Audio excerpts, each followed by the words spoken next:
दोस्तों, कैसे हो आप सब लोग।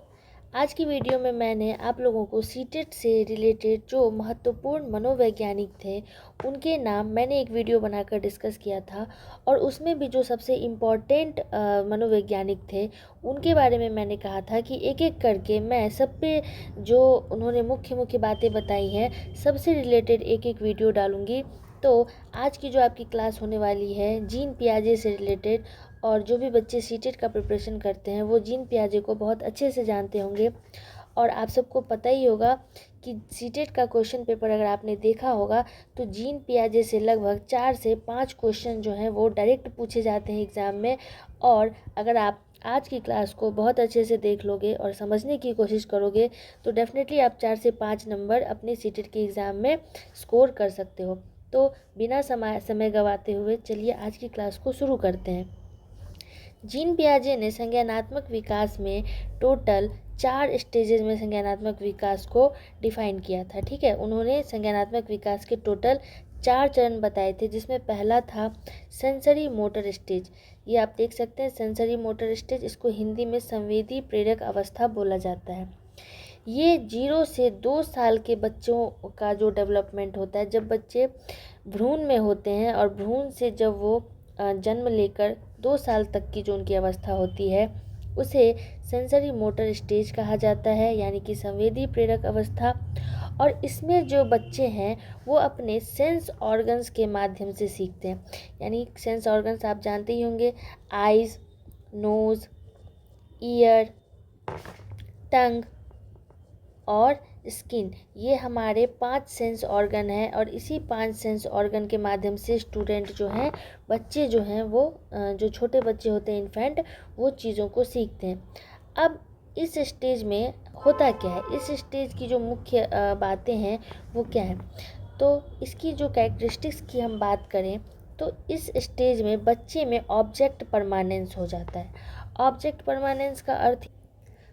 परमानेंस का अर्थ ये होता है कि बेबीज जो होते हैं वो एक टक किसी भी चीज़ को देखते रहते हैं, अपनी आँखों से क्या करते हैं, देखते रहते हैं। और उस चीज़ को जो वो देख रहे हैं उसे अपने सेंस ऑर्गन्स के थ्रू ऑब्ज़र्व करते हैं। और जैसे ही वो ऑब्ज़र्व करते हैं उस चीज़ की जो छवि है वो उनके दिमाग में बैठ जाती है, यानी उस वस्तु का जो एक इमेज है वो उनके दिमाग में बैठ जाता है, तो उसी को ऑब्जेक्ट परमानेंस बोलते हैं। और इस स्टेज में बच्चे अपने एक्शंस के थ्रू, सेंस ऑर्गन्स के थ्रू सीखने की कोशिश करते हैं नई नई चीज़ें। ठीक है, जैसे अगर हम एग्जाम्पल की बात करें, मैंने यहाँ पे कुछ एग्जाम्पल्स लिए हैं, जिसमें अगर हम एग्जाम्पल्स की बात करें तो पहला एग्जाम्पल है हमारा पीके बू game, toy hidden but exist. अर्थात छुपा छुपी का जो खेल होता है वो छुपा छुपी के खेल में हम बच्चों के साथ गेम खेलते हैं। जैसे अगर कोई खिलौना वो देख रहा है या उस खिलौने को वो जानता है और उस खिलौने से वो चीज़ें सीखने की कोशिश करता है, और उस खिलौने को अगर हम छुपा देते हैं, वो क्या करता है, रोने लग जाता है। बहुत ज़्यादा वो रोने लग जाता है बच्चा, यानी उसके दिमाग में उस ऑब्जेक्ट के प्रति जो है एक इमेज बन गया है। और अगर उस खिलौने को उससे छुपा दिया जाए तो वो क्या हो जाता है, रोने लगता है। तो एक ऑब्जेक्ट परमानेंस हो गया है ना उसके माइंड के अंदर उस खिलौने को लेकर, और अगर छुपा दिया जाए तो वो रोने लग जाता है। दूसरा एग्जाम्पल है आपका शेकिंग रैटल फॉर साउंड, यानी कि झांझा हिलाकर आवाज़ सुनना। झांझा हिलाकर मतलब जैसे कोई आवाज़ करने वाला जो खिलौना होता है वो अगर बच्चे के सामने अगर आप ऐसे बजाओगे तो वो क्या होता है, अगर वो रोता रहता है तो वो चुप हो जाता है, यानी अपने सेंस ऑर्गन्स के थ्रू वो उस आवाज़ को आत्मसात करने की कोशिश करता है ना। तीसरा एग्जाम्पल है touching hot objects learning cautions, मतलब जैसे ही बच्चा कोई गर्म चीज़ तो उसका हाथ जल जाता है। इससे वो क्या सीखता है, इससे वो सीखता है कि अब उस ऑब्जेक्ट के पास अब उसे नहीं जाना, यानी उस चीज़ से उसे खतरा है, उसे बहुत गर्माहट महसूस हुई तो वो अब उस चीज़ को नहीं छुएगा, यानी वो अपने स्किन के माध्यम से नई चीज़ें सीखता है। ठीक है, अब चलिए नेक्स्ट पे चलते हैं। नेक्स्ट एग्जाम्पल है हमारा रेंग कर बोतल तक पहुंचना, है ना, क्राउलिंग टू रीच बॉटल्स। मतलब कि जब बच्चा एक बॉटल उसे दिखाओ तो फिर वो क्या करता है, उस बॉटल को पकड़ने की कोशिश करता है, और जब वो अपने घुटने के सहारे चलने लगता है, रेंगने लगता है, तो वो उस अपने हाथ पैर के माध्यम से उस बच्चे तक उस बॉटल तक पहुंचने की कोशिश करता है। ठीक है। और फिफ्थ एग्जाम्पल है हमारा आईने में खुद को देखकर मुस्कुराना, है ना। छोटे बच्चे जो होते हैं वो खुद का चेहरा, अगर उनके सामने आप सेल्फी वाला कैमरा खोल दो तो वो क्या करते हैं, उस कैमरे में अपने आप को देखकर मुस्कुराने लगते हैं। यानी ऑब्जेक्ट परमानेंस जो है वो इस सेंसरी मोटर स्टेज का पार्ट होता है, और इसी स्टेज में बच्चे में ऑब्जेक्ट परमानेंस की जो डेवलपमेंट है वो बच्चे में होने लग जाती है। ठीक है। दूसरा स्टेज है हमारा प्री ऑपरेशनल स्टेज, जो कि 2 से 7 साल तक के बच्चे में हमें देखने को मिलता है। इसका अर्थ होता है पूर्व संक्रियात्मक अवस्था, यानी कि जो 2 से 7 साल के बच्चे होते हैं उसे जीन पियाजे ने प्री ऑपरेशनल स्टेज में रखा है। अब इस स्टेज की खासियत क्या क्या है, इस स्टेज में बच्चे में सिंबॉलिक थिंकिंग जो है वो बढ़ने लगता है, यानी कि नंबर्स वो पहचानने लगते हैं ना, 1 2 3 4 5, ये नंबर्स बच्चे पहचानने लगते हैं। दूसरा, जैसे सर्कल, ट्रायंगल, रेक्टेंगल, है ना, रोम्बस, ये सब जो ये होते हैं फिगर जो होते हैं, उन फिगर्स को बच्चे पहचानने लगते हैं, है ना, नंबर्स को पहचानने लगते हैं। दूसरी बात, उनमें ईगो सेंट्रिक का जो भावना है वो भी उत्पन्न होने लगता है। बच्चे जो होते हैं, एक बच्चे दूसरे बच्चे के साथ बहुत ज़्यादा ईगो सेंट्रिक होते हैं। अगर उसके पास कोई चीज़ है तो मेरे पास भी होनी चाहिए, अगर वो ये काम कर रहा है, वो वहाँ खेलने जा रहा है तो मैं भी खेलने जाऊँगा, या उसने मुझे कुछ नहीं अपने खिलौने दिखाए तो मैं भी उसे अपने खिलौने नहीं दिखाऊँगा। इस तरह की भावना जो है वो स्टूडेंट्स में 2 से 7 साल के बच्चे में जागृत होने लगती है। तो ये रहा प्री ऑपरेशनल स्टेज का जो कैरेक्टरिस्टिक्स है वो। इसमें बच्चे में कोई लॉजिकल थिंकिंग जनरेट नहीं होता है, बच्चे लॉजिक नहीं सीख पाते हैं ना।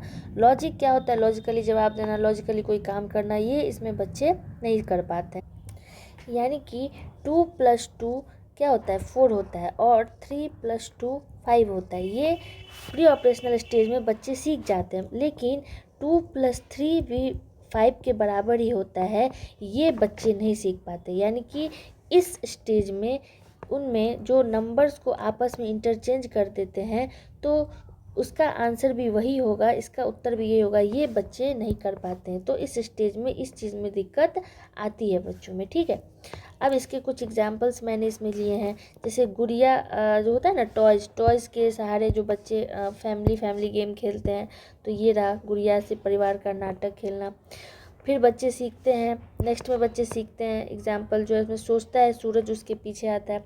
जैसे हम सब भी जब छोटे बच्चे थे तो जब हम लोग चलते थे रास्ते में तो ऐसा लगता था कि छोटे बच्चे जो हैं वो हमारे पीछे पीछे, छोटे बच्चों को लगता था कि सूरज जो है वो उनके पीछे पीछे आ रहा है, मतलब बच्चे जहाँ जहाँ जा रहे हैं तो वहाँ वहाँ ऐसा लगता था कि सूरज उनका पीछा कर रहा है। तो इस तरह की भावना जो है वो प्री ऑपरेशनल स्टेज में जागृत होने लगती है। तीसरा, घर का चित्र वो बनाना सीखने लगते हैं, ड्राइंग करना सीखने लगते हैं। फोर्थ, उंगलियां तो गिनने लगते हैं लेकिन कंजर्वेशन नहीं समझते।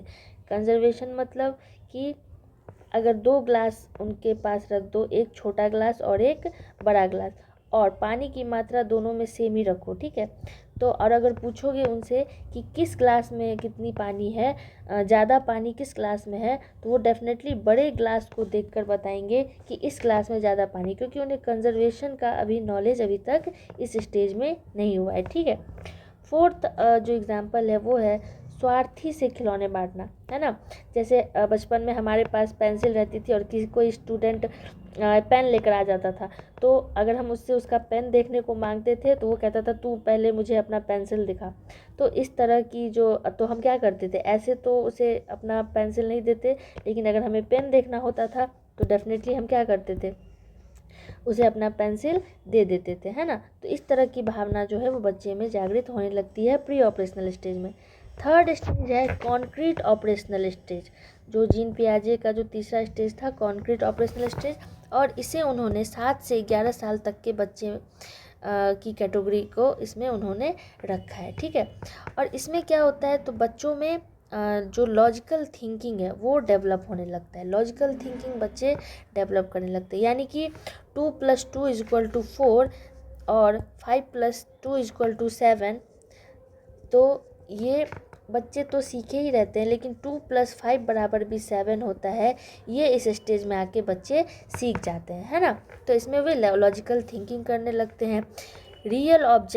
जो रियल ऑब्जेक्ट्स है बच्चे उसे समझने लगते हैं, कंजर्वेशन समझने लगते हैं। जैसे मैंने बताया ना, प्री ऑपरेशनल स्टेज में बच्चे एक ही क्वांटिटी का पानी अलग अलग ग्लास में अगर डालो तो बड़े ग्लास में ज़्यादा पानी है। बच्चे में इस तरह का जो मानसिक वो होता है डेवलपमेंट, वो प्री ऑपरेशनल स्टेज में। लेकिन इस स्टेज में आके बच्चे बता देते हैं कि जो पानी की क्वांटिटी है वो दोनों में सेम ही है। तो कंजर्वेशन जो है वो बच्चे सीख जाते हैं, है ना। नेक्स्ट, जैसे देखो इसमें एग्जाम्पल्स भी मैंने कुछ लिए हैं, जिसमें दिया हुआ है कि अलग अलग ग्लास में पानी की मात्रा क्या होती है, समान ही होती है।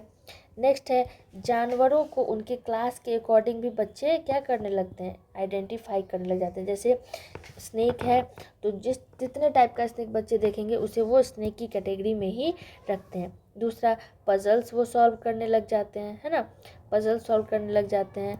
नेक्स्ट है तीसरा, खिलौनों को रंग से समूहित करने लगते हैं। ग्रुप टॉयज बाय कलर के अकॉर्डिंग जो है वो अपने टॉयज़ को अलग अलग, जैसे एक कलर का टॉयज़ अगर उनके पास 2-4 है तो उसे अलग अलग टॉयज़ को एक ही कलर के समूह में वर्गीकृत करने लग जाते हैं। आई होप कि आपको कॉन्क्रीट ऑपरेशनल स्टेज भी अब समझ में आ गया होगा। नेक्स्ट स्टेज जो है जीन पियाजे का, वो है फॉर्मल ऑपरेशनल स्टेज, यानी कि 12 साल और 12 साल से अधिक के जो बच्चे हैं उसे उन्होंने औपचारिक संक्रियात्मक अवस्था में रखा है। और इसमें बच्चे मैच्योर होने लगते हैं, अर्थात बच्चे में एब्स्ट्रैक्ट थिंकिंग, है ना, हाइपोथेटिकल थिंकिंग भी बच्चे करने लग जाते हैं। हाइपोथेटिकल थिंकिंग, जैसे प्लेन कैसे बना, प्लेन चलता कैसे है, ट्रेन कैसे चलती है, कार का जो मैन्युफैक्चरिंग का फॉर्मेट है वो कैसे बना कार। तो इस तरह की जो थिंकिंग है वो बच्चे करने लग जाते हैं, यानी कि एब्स्ट्रैक्ट थिंकिंग जो है बच्चे में विकसित होने लगता है, ठीक है ना। चलिए, अगर हम इसके एग्जाम्पल्स देखें तो इसमें बच्चे क्या करते हैं, नैतिकता पर बहस करने लग जाते हैं। जैसे न्याय, अगर किसी के साथ अन्याय हुआ है और बच्चे इस बात को समझ गए हैं तो इस बात पर वो डिबेट करने लगते हैं कि इस इंसान को न्याय मिलना ही चाहिए, है ना, इस इंसान को न्याय मिलना चाहिए। न्याय क्या है, अन्याय क्या है, बच्चे समझने लग जाते हैं। दूसरा है, बच्चे अलजेब्रा सॉल्व करने लग जाते हैं। अलजेब्रा मतलब क्लास 6 से ही बच्चे को अलजेब्रा सिखाया जाता है ना। तो बीजगणित के जो क्वेश्चन है वो बच्चे हल करने लग जाते हैं। नेक्स्ट है, भविष्य की नौकरी की कल्पना करना। जब आप 5-6 में जाते हो तभी से आपके दिमाग में ये चीज़ें आने लगती हैं कि आप फ्यूचर में क्या बनोगे। कोई बच्चा बोलता है मुझे पुलिस बनना है, कोई बोलता है मुझे आईएएस बनना है, कोई बोलता है मुझे इंजीनियर डॉक्टर बनना है। तो इस तरह की थिंकिंग जो है वो बच्चे करने लग जाते हैं, है ना। नेक्स्ट है, अंडरस्टैंडिंग साइंटिफिक हाइपोथेसिस, यानी कि वैज्ञानिक परिकल्पना भी बच्चे समझने लग जाते हैं। क्लास 6-7 से ही बच्चों को लैब में ले जाया जाता है और नई नई चीज़ें सिखाई जाती है, तो बच्चे उस चीज़ को समझने लगते हैं, है ना। उसके बाद क्या होगा अगर स्थितियाँ, इस टाइप की जो स्थितियाँ सोचने लगती हैं, अगर मैं 6 क्लास में पास नहीं होऊंगा, या अगर मैं फ़ेल हो गया, या मुझे इतने अच्छे नंबर नहीं आए तो क्या होगा, मेरे मम्मी पापा मुझे किस तरह से ट्रीट करेंगे।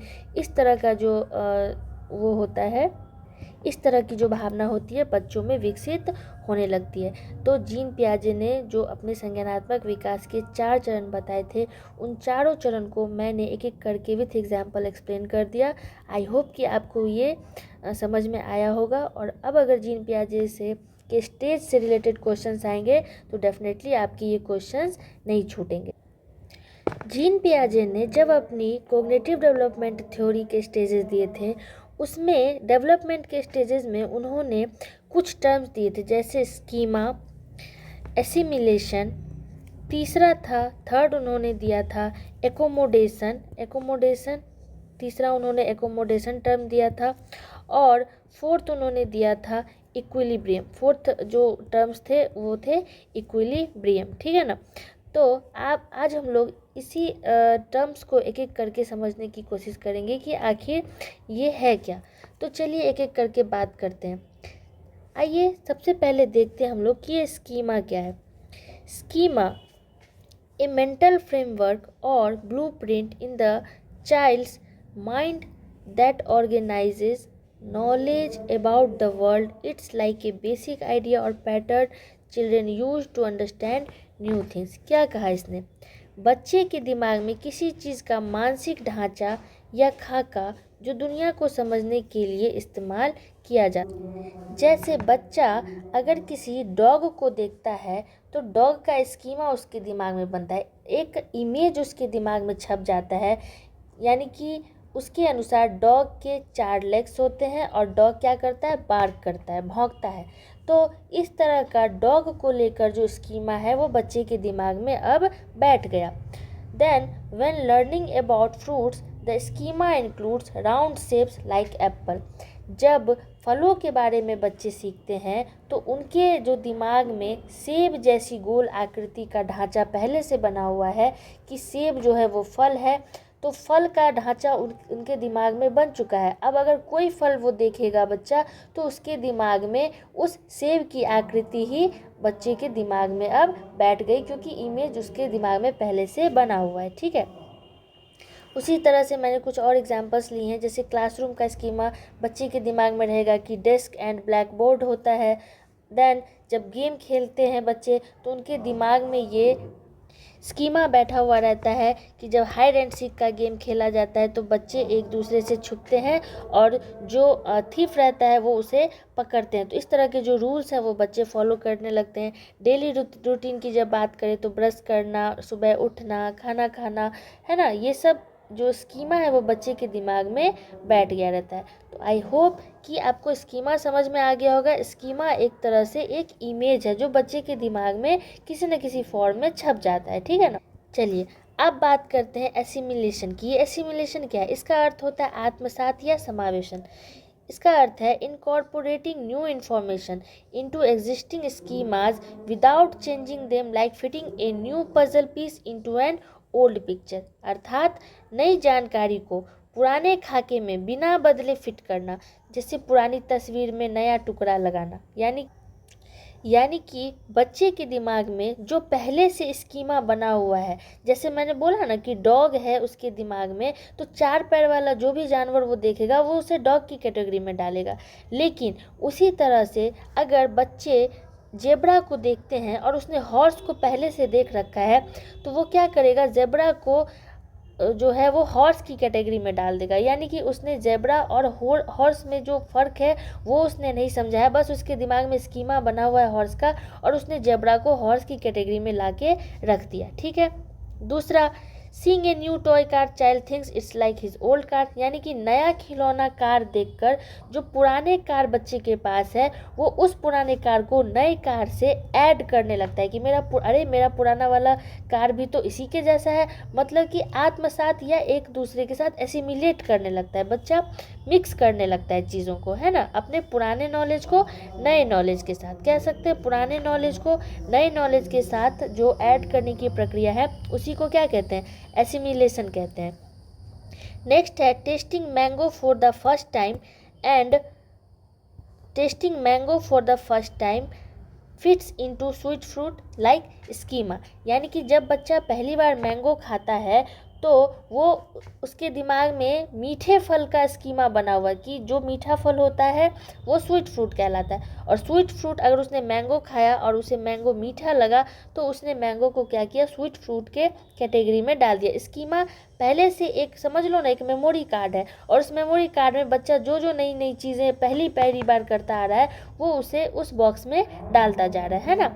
पुरानी चीज़ें को जो नई चीज़ें उसने, जैसे पुरानी चीज़ों में स्वीट फ्रूट का ढांचा उसके दिमाग में बना हुआ है और उसने नई चीज़ें मैंगो खाई तो उसने क्या किया, मैंगो को स्वीट फ्रूट की कैटेगरी में लाके रख दिया। ठीक है। चलिए यहाँ और कुछ एग्जाम्पल्स हैं। जैसे नए पड़ोसी का डॉग देखकर जो बच्चे उसके पास पहले से वो डॉग से भली भांति परिचित है, अब उसने नए पड़ोसी का अपना डॉग देखा तो उसको एक नया दोस्त और एक नया भौंकने वाला दोस्त मिल गया। तो इस तरह की जो चीज़ें हैं वो बच्चे एसिमिलेशन में करते हैं। ठीक है ना। नेक्स्ट है आपका एकोमोडेशन। अब एकोमोडेशन क्या है, व्हाट इज़ एकोमोडेशन? समायोजन। यानी कि मॉडिफाइंग और creating new schema when new information does not fit the old ones, like updating A mental map. मैंने आपको क्या बोला कि स्कीमा में बच्चे में एक मेमोरी कार्ड है, पहले से डॉग देखा, डॉग का उसके में दिमाग में फिट हो चुका है अब कि डॉग के 4 पैर होते हैं। हॉर्स उसने पहले से देख रखा है, अब अगर उसने जेब्रा देखा तो जेब्रा को उसने हॉर्स की कैटेगरी में डाल दिया। लेकिन जब बच्चा एकोमोडेशन की पीरियड में आता है ना, तो वो देखता है कि जेब्रा और हॉर्स का जो स्किन का पैटर्न है वो अलग अलग है। यानी कि जेब्रा को उसने हॉर्स की कैटेगरी में तो डाल दिया, लेकिन वो उसकी कैटेगरी में फिट नहीं हो पा रहा है। तो अब क्या करेगा, वो मॉडिफाई करेगा चीज़ों को, अब क्या करेगा, मॉडिफिकेशन में डाल देगा कि नहीं ये तो जेब्रा है और ये हॉर्स है, यानी दोनों अलग अलग चीज़ें हैं, दोनों का जो कैरेक्टरिस्टिक्स है वो अलग अलग है, यानी मॉडिफिकेशन कर देगा। पुरानी जो उसके पास इंफॉर्मेशन थी उसे नई इंफॉर्मेशन में अब वो ऐड करके और एक नया ढांचा अपना अपडेट कर लेगा। ठीक है, तो उसी को क्या बोलेंगे, एकोमोडेशन बोलेंगे। जब नई जानकारी पुराने खाके में ना फिट हो तो खाका बदलना या नए बनाने जैसा हो जाता है। ठीक है ना, अपडेट हो जाता है। जैसे यहाँ पे कुछ एग्जाम्पल्स दिए गए हैं, आप लोग देख सकते हैं, वही कि जब जेब्रा को हॉर्स की कैटेगरी में नहीं वो फिट हो रहा है तो अब वो उसने धारीदार जानवर की कैटेगरी में उसे डाल दिया। नेक्स्ट है आपका कि बिल्ली और डॉग दोनों क्या है, पालतू है, लेकिन दोनों अलग अलग हैं। ये चीज़ें पहले स्टूडेंट को नहीं पता थी, बच्चे को नहीं पता थी, लेकिन अब वो इस चीज़ से भली भांति क्या है, परिचित है। ठीक है ना। अब नेक्स्ट पे चलने, जब हम लोग तीसरा एग्जाम्पल अगर हम लोग देखें तो तीसरा एग्जाम्पल है कि मसालेदार खाना चखकर खाना खाने को तेज श्रेणी में जोड़ दिया गया, अर्थात tries spicy food updates food schema to include hot category. मतलब कि जब मसालेदार खाना खाया तो उसे गर्म खाने की कैटेगरी में बच्चे ने क्या कर दिया, रख दिया। नेक्स्ट है कक्षा में इतिहास और गणित अलग अलग है, ये बच्चे अब कैटेगराइज करना सीख चुके हैं, किसमें, एकोमोडेशन में। एंड नेक्स्ट है नई साइकिल वर्सेस तिपहिया सवारी, यानी कि 2 व्हीलर और 3 व्हीलर में बच्चे अब कंफ्यूज नहीं हैं, यानी कि 2 व्हीलर अलग है और 3 व्हीलर अलग है, ये बच्चे अब अच्छी तरह से जानते हैं। तो आई होप कि आपको एकोमोडेशन समझ में आ गई होगी। फोर्थ है साम्याधारण या संतुलन, यानी कि इक्विलिब्रेशन किसको बोलते हैं, अर्थात balancing assimilation and accommodation to resolve confusion and achieve mental stability driving overall development. It means कि आत्मसात और समायोजन के बीच संतुलन बनाकर भ्रम दूर करना और मानसिक स्थिरता पाना जो विकास को बढ़ाता है, उसी को क्या बोलते हैं, इक्विलिब्रियम या इक्विलिब्रेशन बोलते हैं। यानी कि after confusing zebra with horse child balances by learning differences. जब बच्चे को पहले हॉर्स एंड जेब्रा में कन्फ्यूज़न था तो उसने क्या किया, उसने जेब्रा को अलग कैटेगरी में डाल दिया और हॉर्स को अलग अलग कैटेगरी में डाल दिया, यानी कि जेब्रा और हॉर्स अब क्या है, दोनों अलग अलग हैं। और इस तरह से उसने अपना मेंटली बैलेंस बना लिया, इसी को क्या बोलते हैं, इक्विलिब्रियम बोलते हैं। अब इसके कुछ एग्जाम्पल्स नीचे दिए गए हैं, जैसे नए खेल नियम आजमाकर पुराने खाने को संतुलित करना, है ना। पहले से बच्चा कोई गेम खेल रहा है और उसके रूल्स उसे पता है, लेकिन अब कोई नया गेम खेल रहा है तो उसके रूल्स अलग होंगे, यानी ये दोनों अलग अलग नए नए रूल्स जो हैं उसे बैलेंस बनाकर अब नए गेम तरह के गेम खेलना बच्चे ने अब इस स्टेज को भी सीख लिया।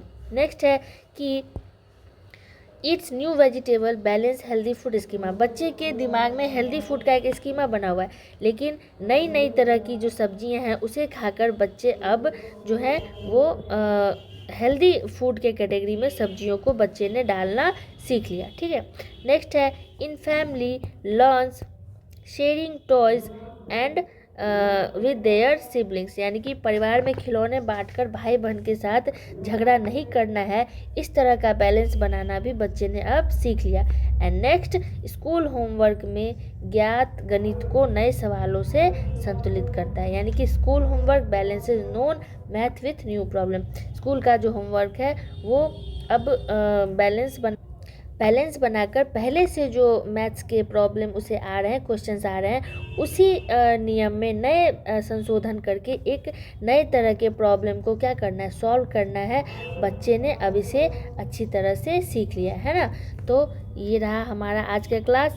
आपका एकोमोडेशन, इक्विलिब्रियम, एसिमिलेशन और स्कीमा, ये 4 जीन पियाजे के वेरी वेरी इंपॉर्टेंट टर्म्स थे, जिसे मैंने विथ एग्जांपल आपके सामने में सॉल्व कर दिया। आई होप कि आपको ये क्लास अच्छी लगी होगी। आप नोट्स बनाना और इस चैनल को सब्सक्राइब कर दो, ताकि आगे आने वाली नई वीडियो की जो इन्फॉर्मेशन है वो सबसे पहले आप तक पहुँचे। और नोट्स बनाना, और इस तरह के जो भी टॉपिक्स मैं पढ़ाऊँगी उस टॉपिक से रिलेटेड क्वेश्चंस भी आएंगे, यानी कि टॉपिक, कॉन्सेप्ट क्लियर और प्लस क्वेश्चंस दोनों आपके साथ साथ चलने वाले हैं। यानी कि अब CDP में 30/30 लाने से आपको कोई नहीं रोक सकता। जो भी सीटेट में बच्चे को डर लगता है, उसे अब डरने की कोई ज़रूरत नहीं है, क्योंकि अब जो सीटेट है वो बहुत ही आसान भाषा में अब आप सीखने वाले हो। मेरे तरीके से कम समय में अच्छे से अच्छे मार्क्स लाना है। चलिए, थैंक यू, धन्यवाद।